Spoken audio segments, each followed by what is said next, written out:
చాలా మాటలు ఉన్నాయి ప్రభువారు వచ్చినట్టుగా. ఇంకా లూకాసు వార్తలో అయితే ఒకసారి చూద్దాం, నేను 2 మాటలు చూపించి ముగిస్తాను. లూకాసు వార్త 1వ అధ్యాయము 79వ వచనం. మరియా ఓ శిశువా మరియు ఓ శిశువా నీవు సర్వోన్నతుని ప్రవక్తవన బంధువు. 79 చివరి మాటను చదవండి. చివరి మాట.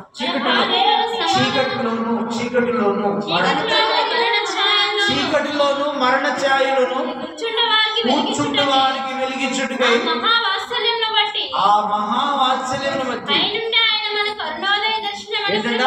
పై నుండి ఆయన మనకు ఆయన వచ్చాడు. అరుణోదయ దర్శనాన్ని ఇచ్చాడు. ఆ ప్రభు వచ్చాడు, దేవుడు పంపాడు, ఆయన ఈ లోకానికి వచ్చాడు. ఎందుకోసం వచ్చాడంటే ప్రభు దేవుని యొక్క ఇష్టాన్ని నెరవేర్చడానికి వచ్చాడు.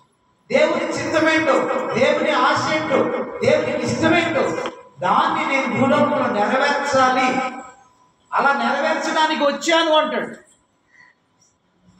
హెబ్రీయులకు రాసిన పత్రిక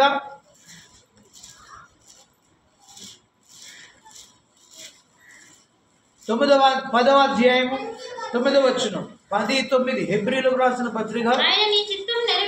నీ చిత్తమును నెరవేర్చుటకు ఇదిగో నేను వచ్చి ఉన్నాను. నీ చిత్తమును నెరవేర్చడం ఇదిగో నేను.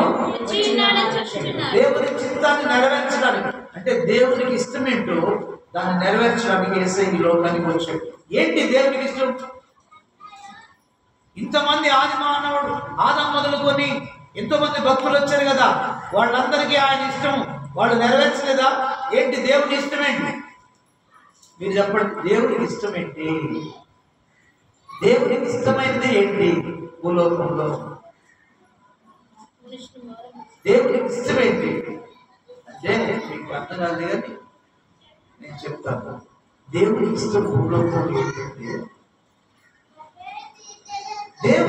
దేవుడు ఆదామును తన పోలికలో తన స్వరూపంలో చేసుకుంటాడు. అంటే దేవుడిలాగా చేశాడు, బట్టి రూపాన్ని ఇచ్చి తన పోలికలో తన స్వరూపాన్ని ఇచ్చాడు.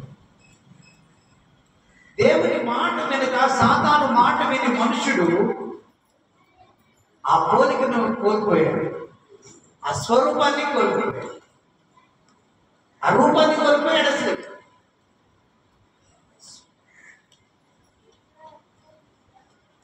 ఆ తర్వాత దేవునికి దూరం అయిపోయాడు.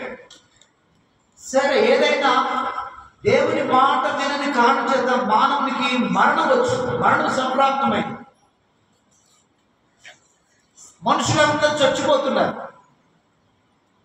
నేను నిత్యుడను, నా పిల్లలు కూడా నిత్యము ఉండాలని కోరుకున్నాడు దేవుడు. చావాలని కోరుకోడు, శాపగ్రస్తులు కావాలని కోరుకోడు, మరణించాలని కోరుకోడు.